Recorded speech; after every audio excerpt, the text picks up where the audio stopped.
Renaître de l'eau et de la parole change totalement l'intérieur de l'homme. Tout chrétien doit au moins, une fois dans sa vie, vivre intensément l'expérience de cette réalité nouvelle. La grâce du baptême qu'il a reçu se trouve alors actualisée de façon particulière.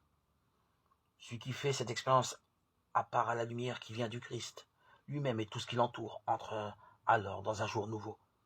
Il reçoit des yeux neufs pour contempler toute chose dans la lumière de Dieu. Dans ta lumière, nous voyons la lumière, psaume 35, 10. La création, les hommes avec qui il entre en contact tout vivant, il les voit présents d'un regard surnaturel. Tout est situé dans le plan de salut que Dieu voudrait tant mettre en œuvre. Dieu n'attend que le premier pas de l'homme pour l'aider davantage de sa grâce et lui témoigner un amour qui le comble tout entier. Cette nouvelle naissance nous fait naître de la parole.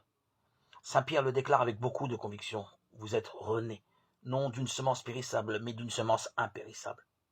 La parole de Dieu, vivante et qui demeure éternellement. 1 Pierre 1, 23.